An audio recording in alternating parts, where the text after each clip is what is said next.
Today, I'm sharing with you the story of 6 teenagers who dared to venture into the unknown. But before that, if you wish to get more spine-chilling whispers coming to you, make sure you subscribe to our channel. You are greatly appreciated.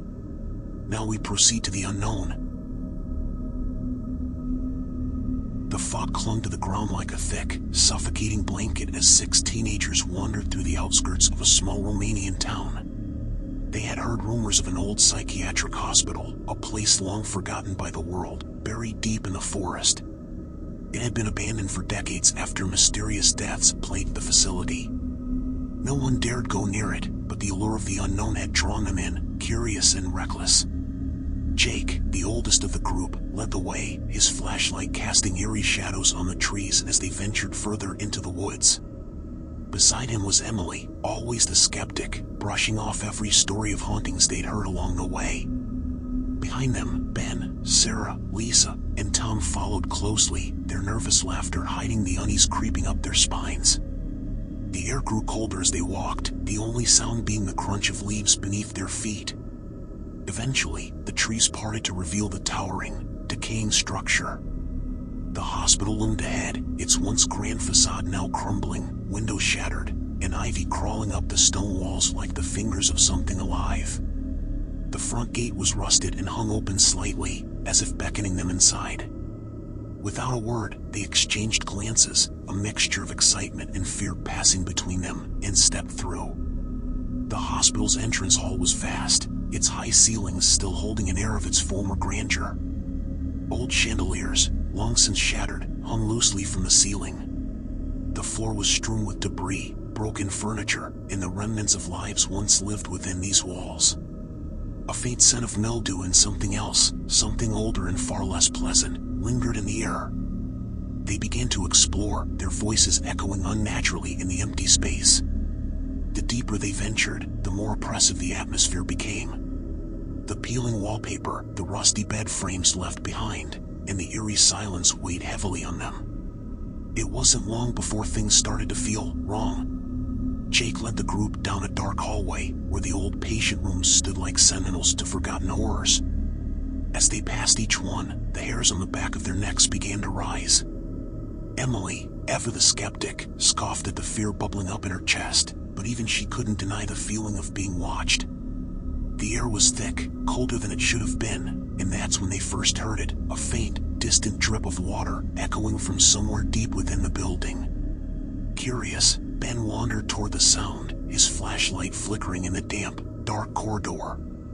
As he approached an old sink in one of the rooms, the tap suddenly turned on by itself, water gushing from the faucet. He jumped back, heart racing, as the others crowded behind him, staring in disbelief. "That's impossible," Sarah whispered, her voice trembling. But before anyone could respond, the heavy slam of a door echoed from down the hall. Panic set in as they rushed toward the exit, but the door they had entered through was now shut. Jake tugged at the handle, but it wouldn't budge. It was as if the hospital itself was trapping them inside. Suddenly, the temperature dropped even further, their breath visible in the frigid air. The sound of footsteps, soft and shuffling, began to grow louder, coming from somewhere just beyond the hall. They weren't alone. Lisa screamed as something brushed against her, though when she turned, no one was there. They decided to stick together, moving as a group, but the building seemed to come alive around them. Doors creaked open on their own, shadows moved where there shouldn't have been any, and the whispers, faint and distant, started to fill the air, unintelligible but filled with malice. Tom, the quietest of the group, began to lag behind, distracted by something in the corner of his eye. When the others turned to call for him, he was gone. They retraced their steps, searching frantically, but there was no sign of him. No footprints, no sounds, nothing. It was as if he had vanished into thin air. Fear gripped the remaining 5 as they pressed forward, hoping to find another way out. They reached what seemed to be the old operating wing, where the most deranged and dangerous patients were once kept. The walls were lined with rusted equipment, scalpels, and old restraints, covered in dust and grime. This was where the horrors of the hospital had truly taken place, where the line between care and cruelty had blurred beyond recognition. Sarah gasped as a sudden gust of wind blew through the room, though there were no windows. The charts on the wall fluttered, and the old lights above them flickered to life for a brief moment, casting eerie shadows across their faces. In the distance, they heard it, a low, guttural moan, like the sound of something inhuman. They hurried down the hallway, their flashlights barely piercing the darkness. One by one, the group started to thin. Lisa was next, snatched by an unseen force as she turned a corner. Her scream echoed through the halls but was abruptly cut short. The remaining four ran, desperation setting in, but the hospital seemed to stretch endlessly in every direction, twisting and turning as if it were shifting to confuse them. Emily, no longer the skeptic, began to cry, her voice barely a whisper as she muttered prayers under her breath. But the hospital wasn't listening. It wanted them. Ben stumbled into what had once been the director's office, the heart of the hospital's cruelty. Old leather-bound journals littered the floor, filled with accounts of the brutal treatment inflicted on the patients.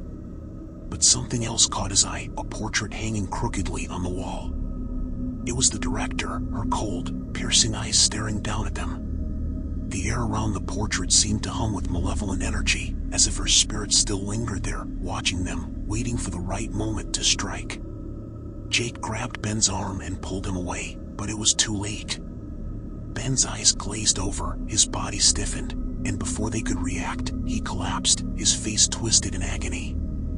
Whatever had taken him wasn't going to let go. Now, only three remained. They ran through the maze of corridors, trying to find an exit, but the hospital wasn't letting them leave.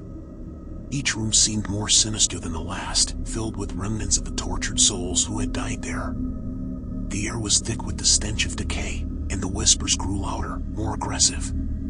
Finally, they reached what seemed to be an old storage room. The door was ajar, and as they stepped inside, the door slammed shut behind them. The room was cold, colder than anywhere else they had been, and in the far corner, a figure stood, its back to them. Emily's flashlight flickered, and in that moment, the figure turned. It was Tom, or at least, it looked like him. But his eyes were hollow, his face pale and lifeless. He smiled, but it wasn't a smile of recognition, it was a smile of something far darker. And then, one by one, the lights went out.